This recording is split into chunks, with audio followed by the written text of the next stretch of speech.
Immédiatement après cette première étape... Philippe Lebas, vous êtes ce soir à Nyons, vous venez présenter un projet pour les VAM. Nyons, c'est une ville où il y a une légère résistance due à un événement qui s'est passé il y a 4-5 ans à l'abri des Tattes d'Oie. C'est vrai, nous avions à l'époque ouvert un abri de protection civile, les choses s'étaient mal passées, nous avons tiré les enseignements et aujourd'hui nous avons une quinzaine d'abris de protection civile qui sont ouverts et les choses se passent honnêtement plutôt bien. Comment rassurer cette population qui reste craintive malgré tout?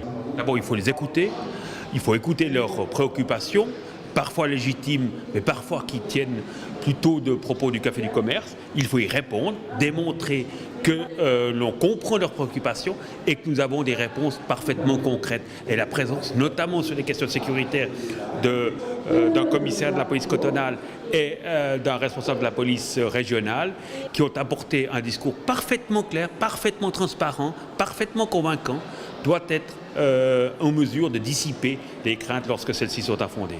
Vous l'assurez, vous le dites publiquement, il n'y a pas plus de problèmes de sécurité dans une ville où un abri est ouvert. Si c'était moi qui le disais, vous pourriez me dire mais sur quoi vous vous basez?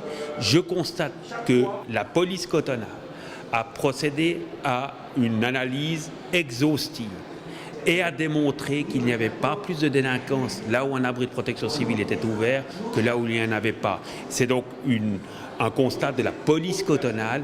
Elle est en mesure d'assurer la population qu'il n'y a pas plus de délinquance liée à l'ouverture d'un abri de protection civile, même si parfois un certain nombre de gens sont convaincus du contraire.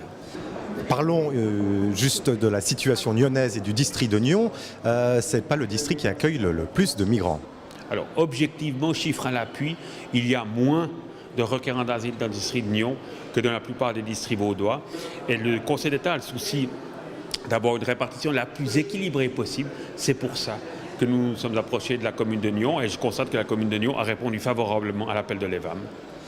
Alors la région de Nyons, le district de Nyons accueille des migrants comme tous les districts du canton de Vaud. Cependant, il accueille une proportion qui est nettement inférieure à la moyenne cantonale. C'est parmi les districts qui accueillent le moins proportionnellement à sa population. Maurice Gay, vous êtes municipal en charge de l'urbanisme. On va donc construire, du moins on souhaite construire un centre pour 180 personnes au centre-ville de Nyons. À quelle date peut-on attendre le premier coup de pioche ? Le premier coup de pioche devrait avoir lieu, si tout va bien, la procédure se déroule normalement aux alentours de 2019 pour une entrée des premiers habitants en 2020-2021. Sentez-vous qu'il y aura encore d'autres réticences, plus politiques, localement politiques à Nyons ?